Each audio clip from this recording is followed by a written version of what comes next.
Okay, नमस्कार दोस्तों। Previously हमने स्टार्ट किया था मर्म। उस लेक्चर में हमने कंप्लीट किया था मर्म की व्युत्पत्ति, मर्म की निरुक्ति, मर्म की परिभाषा और मर्म की संख्या।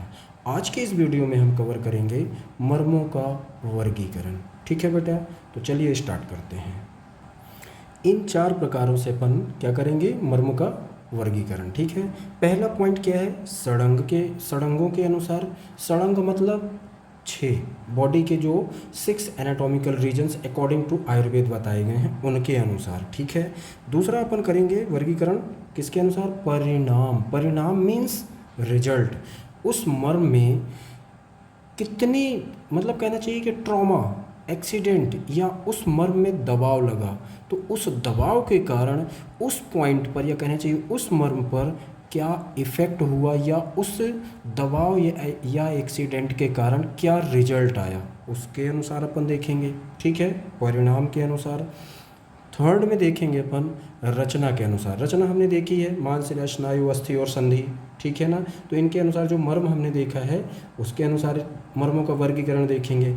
लास्ट में देखेंगे अपन परिमाण। परिमाण मीन्स क्या होता है कि मान लीजिए कि कोई एक मर्म है, मान लीजिए कि ये क्या है, तल हृदय मर्म। ठीक, हमने इस पॉइंट को तल हृदय मर्म नाम दिया। अब ये तल हृदय मर्म कितने एरिया में प्रेजेंट होगा, कौन कौन से स्ट्रक्चर आएंगे या कहना चाहिए उसका डायमेंशन क्या होगा, तो किसके अनुसार पढ़ेंगे अपन, परिमाण के अंतर्गत। ठीक है, तो परिमाण के अनुसार मर्मों का वर्गीकरण करेंगे। चलिए फर्स्ट स्टार्ट करते हैं अपन सड़ंग के अनुसार या एनाटॉमिकल रीजन्स के अनुसार। ठीक है, चलिए मैं एक डायग्राम दिखा देता हूँ, उसके अनुसार अपन बात करते हैं। ओके, इस लाइनिंग स्ट्रक्चर से सबसे पहले हम समझते हैं क्या, सड़ंग शारीर होता क्या है। तो आपको यहाँ पर दिखाई दे रहा है, ये क्या है, सिर है, ये सिर प्रदेश है। ठीक है, दूसरा पार्ट ये क्या है, ग्रीवा है। ठीक है ना, ग्रीवा प्रदेश। ये क्या है, शाखाएं। अब कितनी शाखाएं हैं, 1 2 3 और 4। तो ये ऊर्ध्व शाखा और ये अधो शाखा, ये अधः या अधो शाखा। ठीक है, तो ये हो गई आपकी शाखाएं। और ये कौन सी शाखा है, ऊर्ध्व शाखा, तो इसको नाम दे दीजिए ऊर्ध्व शाखा। ठीक है, फिर इनको भी बता दीजिए कौन सी शाखाएं हैं, अधः शाखा। इनकी संख्याएं अब बता देते हैं अपन। अधः शाखा की संख्या कितनी है, 2। यहाँ पर ध्यान देना बेटा, 2। ऊर्ध्व शाखा की संख्या कितनी है, 2। सड़ंग शारीर मतलब 6 पार्ट, 6 एनाटॉमिकल रीजन बताना है आपको, तो कितने हो गए, 2 और 2 4। अब बचे हमारे पास कितने, 2। तो सिर और ग्रीवा को एक साथ मिलाकर बोलते हैं। ठीक है ना, तो ये कितने हो गए, 1। और अब क्या बचा, ये सिर्फ मध्य शारीर। ठीक है, तो ये हो गया 6वां आपका मध्य शरीर, मध्य शरीर। ठीक है, और मध्य शरीर की संख्या कितनी है, 1। ये तैयार हो गया आपका सड़ंग शारीर। अब बात कर लेते हैं अपन, ये जो 6 एनाटॉमिकल रीजन्स हमने बात की है, ठीक है ना, सड़ंग जिसको बोला गया है अकॉर्डिंग टू आयुर्वेद, उसके अनुसार मर्मों की संख्या। तो सबसे पहले अपन आते हैं सिर और ग्रीवा प्रदेश में। ध्यान देना बेटा यहाँ पर। ठीक है ना, सिर और ग्रीवा प्रदेश में आपको कितने मर्म मिलेंगे, तो आपका आंसर है कितने मर्म मिलेंगे, 37। ये पहला आंसर 37। ओके, उसके बाद दूसरा आ जाते हैं अपन, अब कहाँ पर मिलेंगे, सिर और ग्रीवा में। पहला पार्ट जो हमने क्या नाम दिया है सड़ंग शरीर में, फर्स्ट है। दूसरा मतलब सिर प्रदेश, ऊर्ध्व जत्रुगत, जत्रु के ऊपर है ना, जत्रुकास्थि के ऊपर, क्लेविकल के ऊपर वाले पार्ट में हमको कितने मर्म मिलेंगे, 37। ये हो गया क्लियर। दूसरा पॉइंट पे आते हैं अपन, ऊर्ध्व शाखा, अधो शाखा। जब हम शाखाओं की बात करते हैं तो ऊर्ध्व शाखा में आपको कितने कितने मर्म मिलेंगे, 11 एक में और 11 दूसरे में, मतलब 11 11, तो 11 यहाँ भी होंगे, है ना, 11 11। जब अधा शाखा की बात करते हैं तो यहाँ पर एक और नाम आएगा जो आपसे हो सकता है एग्जाम में पूछा जा सके, शक्तिगत। मतलब अधा शाखा को या पैरों के लिए कौन सा शब्द यूज किया गया है, शक्ति। तो आपसे क्वेश्चन पूछा जा सकता है शक्तिगत मर्मों की संख्या, तो आपका आंसर होना चाहिए कितनी बेटा, 11 राइट साइड और 11 लेफ्ट साइड, मतलब दोनों पैरों में 11 11, दोनों हाथों में 11 11, कितने हो गए अपने पास, 44 और 37। ये दो जगह का वर्गीकरण हमने कर दिया। अभी हम अलग अलग भी देखेंगे, कंफ्यूज नहीं होना है, बस वर्गीकृत कर रहे हैं अपन यहाँ पर, ठीक है। अब जब अपन अपने पास कौन सा पार्ट बचा, सिर्फ मध्य शरीर। मध्य शरीर में आपसे एक और शब्द पूछा जा सकता है, अंतराधि। तो यहाँ से जैसे यहाँ पर शक्ति आया था, वैसे यहाँ से आपसे क्या पूछा जा सकता है क्वेश्चन में, अंतराधिगत मर्मों की संख्या, अंतराधि।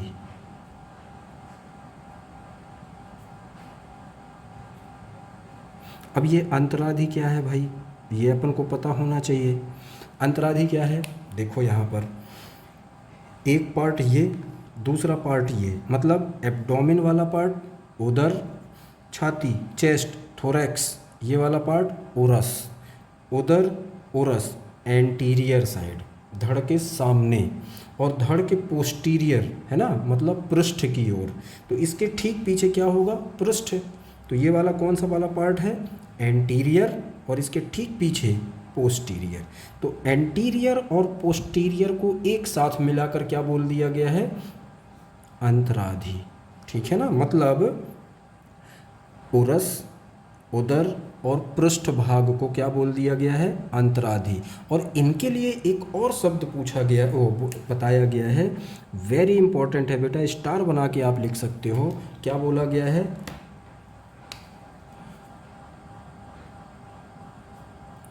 ध्यान देना यहाँ पर, ठीक है। क्या बोला गया है, उदरो, मतलब उदर, और उरस, उदरो रसो। अब जब हम एंटीरियर और पोस्टीरियर की बात करते हैं तो ध्यान देना है यहाँ पर कि इस वाले पार्ट का भी समावेश हो जाएगा और इसके ठीक पीछे वाले पार्ट का भी, मतलब पृष्ठ भाग का भी समावेश हो जाएगा। तब क्या बोल दिया गया है, उदरो रसो, ठीक है। तो यहाँ से क्वेश्चन आपसे पूछा जा सकता है, और ये दोनों कहाँ पर आएंगे, मध्य शरीर में। और मध्य शरीर में कितने मर्म होते हैं, ये वेरी इंपॉर्टेंट है। तो अब आपसे अलग से भी एक क्वेश्चन पूछा जा सकता है, ध्यान देना यहाँ पर कि छाती में कितने मर्म होंगे और उदर पार्ट में या उदर में कितने मर्म होंगे। तो छाती और उदर, छाती में होंगे 9, कहाँ पर, थोरैक्स पार्ट में 9 मर्म होंगे, और उदर भाग में कितने होंगे, 3। तो टोटल दोनों को मिला करके कितने हो जाएंगे, एंटीरियर साइड 12 मर्म, एंटीरियरली, ठीक है। और पृष्ठ की ओर, पृष्ठ की ओर कितने मर्म होंगे, 14। ये हमारे पास एक संख्या आ गई, कितनी कितनी आ गई, 37 सिर प्रदेश में, मतलब जत्रु के ऊपर, जत्रु ऊर्ध्व पहला, दूसरा ऊर्ध्व शाखा, अधः शाखा या अधो शाखा या शक्तिगत मर्म, फिर उसके बाद में मध्य शरीर या अंतराधिगत या उदरो रसो, है ना, इन ओरस और उदर, है ना, यही बोला ना। तो यहाँ पर कितने मर्म, तो यहाँ पर छाती में 9, उदर में 3 और पृष्ठ भाग में कितने हैं, 14। तो टोटल हो गए 26। अब इनको काउंट कर देते हैं सभी को, 11 11, 37, 12, 14, 11 11, काउंट कर दीजिए भाई। ये 37 ऊर्ध्वजत्रुगत, 14 और 12 26 मध्य शरीर में, 11 चौक 44 शाखाओं में, इतना ही ना, टोटल कितना आ जाएगा 107। क्लियर बेटा। तो ये सड़ंगों के अनुसार हो गया हमारा क्या, वर्गीकरण की ऐसे मर्मों को, मतलब मर्मों को इन इन जगहों में इतने इतने मर्म विभाजित किए गए हैं या वर्गीकृत किए गए हैं या इन स्थानों में बताया गया है, ठीक है। तो ये हो गया हमारा पहला पॉइंट, सड़ंग के अनुसार मर्मों का वर्गीकरण जो अपन ने अभी देखा। दूसरे पॉइंट पे आते हैं अपन परिणाम अनुसार, मतलब उसका रिजल्ट, उस पर आघात हुआ तो उसका परिणाम या कहना चाहिए रिजल्ट क्या होगा, उसके अनुसार मर्मों का वर्गीकरण कर देते हैं। तो इसको पांच प्रकार में वर्गीकृत किया गया है। एक और क्वेश्चन आपसे यहाँ पर पूछा जा सकता है कि सड़ंगों के अनुसार, प्लीज़ यहाँ पर ध्यान देना कि सड़ंगों के अनुसार या कहना चाहिए सड़ंग मतानुसार मर्मों का वर्गीकरण कहाँ मिलेगा आपको। तो आपका आंसर होना चाहिए सुश्रुत शारीर स्थान। ध्यान देना बेटा, यहाँ अध्याय 6 का चौथा श्लोक में, अध्याय 6 के चौथे श्लोक में आपको सड़ंग के मतानुसार ये वर्गीकरण मिल जाएगा जो हमने अभी देखा। चलिए आ जाते हैं परिणाम के अनुसार। तो इसके लिए ये कहाँ पर मिलेगा आपको, सुश्रुत शारीर स्थान, सुश्रुत शारीर स्थान अध्याय 6 का किस श्लोक में मिलेगा आपको, 14वें श्लोक में। कहाँ पर मिलेगा, सुश्रुत शारीर स्थान अध्याय 6 के 14वें श्लोक में आपको क्या मिलेगा, परिणाम अनुसार मर्मों का वर्गीकरण। चलिए देख लेते हैं कौन कौन से हैं भाई।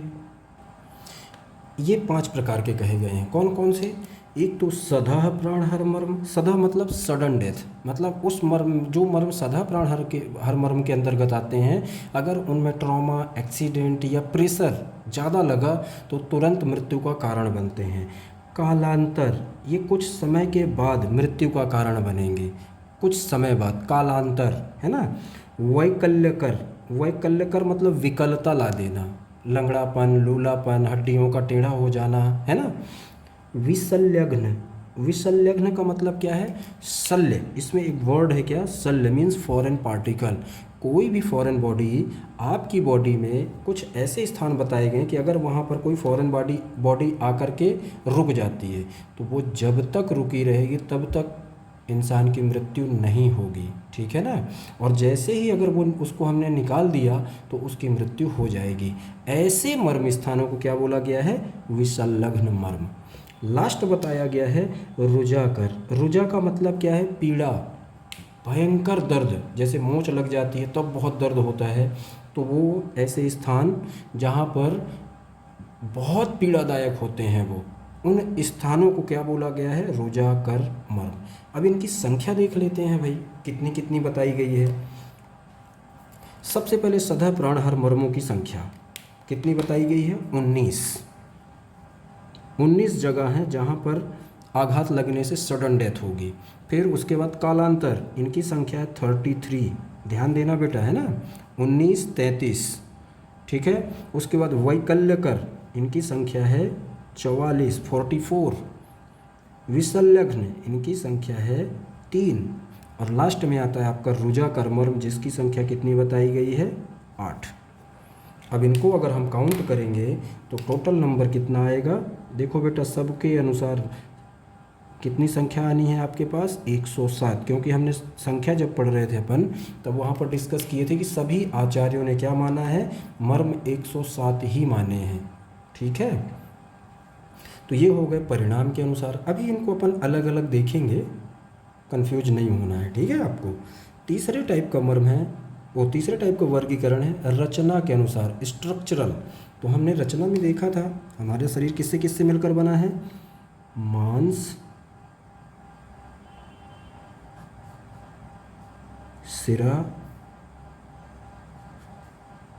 स्नायु, अस्थि और संधि। इतनी चीज़ों से मिलकर बना है हमारा शरीर। अब जब हमने मर्मों की वस्तुएं पूछी थी या मर्मों की वस्तुएं बताई थी, ठीक है ना, तो यही वस्तुएं थी, ठीक है ना।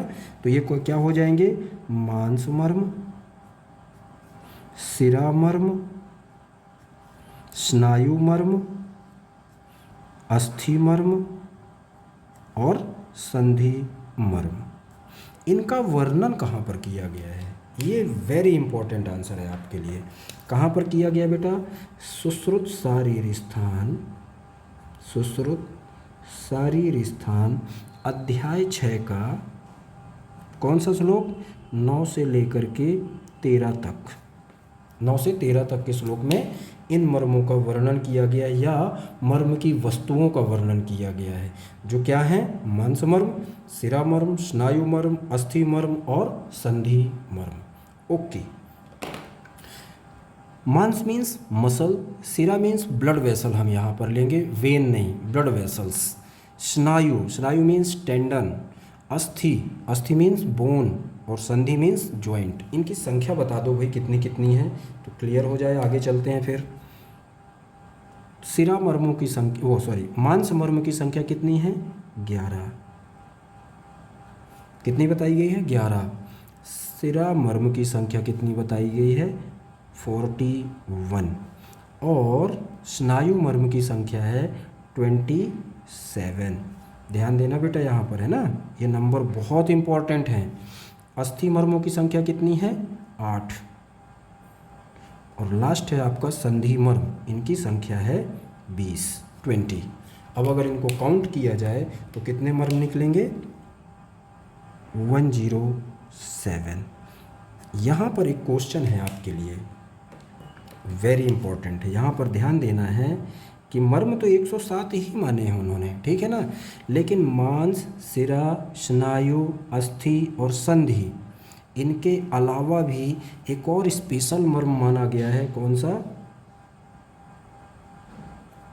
धमनी मर्म। यहाँ से आपसे क्वेश्चन पूछा जा सकता है। धमनी मर्म को किसने माना है, यह है आपके लिए क्वेश्चन। तो इसका आंसर आप क्या देंगे कि धमनी मर्म को माना है किसने? वाग्भट्ट जी ने। किसने माना है? वाग्भट्ट ने। और इनकी धमनी मर्मों की संख्या कितनी बताई है? संख्या है इसकी टोटल 9। अब ये 9 एक्स्ट्रा हो जाते, तो 9 कैसे नहीं एक्स्ट्रा होंगे? ध्यान देना है आपको यहाँ पर। मांस, शिरा, स्नायु, अस्थि, संधि और धमनी, ये माना है 6। कौन माना है? स्पेशल धमनी मर्म वाग्भट्ट जी ने माना है, ठीक है ना। अब ये कहाँ से आएंगे 9 मर्म? मांस मर्म में से उन्होंने 1 मर्म लिया है, शिरा मर्म से 4 मर्म लिए हैं और स्नायु मर्म से 4 मर्म लिए हैं। तो 4, 4, 8 और 1, 9। तो टोटल एक्स्ट्रा जो धमनी मर्म उन्होंने माना है तो कितने हो गए? 9। कहाँ से लिया है? ध्यान देना, मांस मर्म से 1 कम माना है उन्होंने, 10 माना है। शिरा मर्म 41 हैं, तो यहाँ पर कितने मान लेंगे वो वाग्भट्ट जी? 37। और स्नायु मर्म को कितना माना है उन्होंने? यहाँ से भी 4 कम कर लेंगे तो 23 मर्म। तो ऐसे ये 3 मर्मों से उन्होंने ये अलग से एक नंबर लिया है, धमनी मर्म कहा है, और जिसकी संख्या कितनी बताई है? 9। तो टोटल मांस, शिरा, स्नायु, अस्थि और संधि जब कम करके हम यहाँ लिखेंगे माइनस करके, तो वो नंबर कितने आएंगे? 107। ये आपसे प्रतियोगी परीक्षाओं में पूछा जा सकता है क्वेश्चन। अब चलते हैं नेक्स्ट, परिमाण, मेजरमेंट, अंगुली प्रमाण के अनुसार। अंगुली प्रमाण, जब प्रमाण शरीर पढ़ोगे तो वहाँ पर अंगुली प्रमाण आएगा, उसके अनुसार मर्मों का वर्गीकरण कैसे किया गया है, ठीक है। अब यहाँ पर ध्यान दो बेटा, परिमाण के अनुसार, परिणाम, ये परिणाम और परिमाण में कंफ्यूज नहीं होना, ठीक है ना।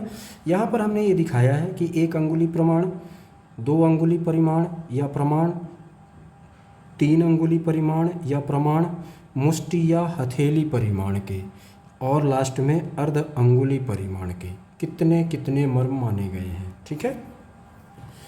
बहुत इंपॉर्टेंट है बेटा, यहाँ पर ध्यान देना, यहाँ से कई बार प्रतियोगी परीक्षाओं में क्वेश्चन पूछे जा चुके हैं, ठीक है। तो 1 अंगुली प्रमाण के या परिमाण के कितने मर्म माने गए हैं?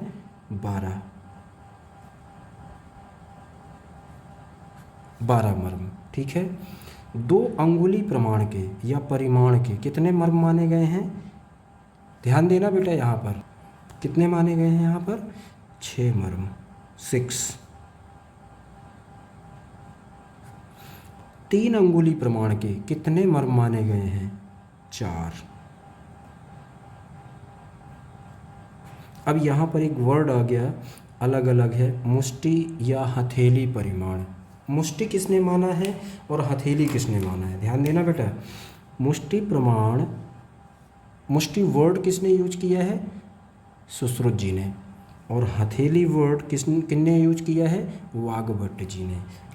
मुष्टि या हथेली परिमाण के कितने मर्म बताए हैं? ध्यान देना यहाँ पर प्लीज़, 29 मर्म, 29 मर्म, कितने, 29, 29 बचे अर्धअंगुली परिमाण के। तो अब इनके अलावा जितने मर्म बच गए वो कैसे होंगे, अर्धअंगुली, और उनकी संख्या कितनी होगी, 56, 56 मर्म, 56 मर्म। ध्यान देना बेटा, ये कई बार प्रतियोगी परीक्षाओं में ये क्वेश्चन पूछा जा चुका है, तो ये आपके लिए बहुत ही इम्पोर्टेंट क्वेश्चन है कि अर्ध अंगुली परिमाण के कितने मर्म माने गए हैं। तो ये संख्या आपको बताना पड़ेगी, है ना। तो कितने, 56 या 56। अब इन सबको काउंट कर दीजिए तो कितने मर्म आ जाएंगे, 107। तो ये देख लिया हमने क्या, वर्गीकरण। चारों प्रकार से हमने देखा मर्मों का वर्गीकरण। पहला तो षडंगों के अनुसार, दूसरा परिणाम के अनुसार, तीसरा रचना के अनुसार, और लास्ट में देखा हमने परिमाण के अनुसार।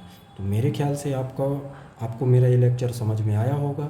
जैसा भी हो बेटा मुझे कमेंट ज़रूर करें, जिससे मैं आप लोगों के लिए और भी लेक्चर्स रचना शारीर से रिलेटेड प्रोवाइड करवा सकूं। Okay, thank you.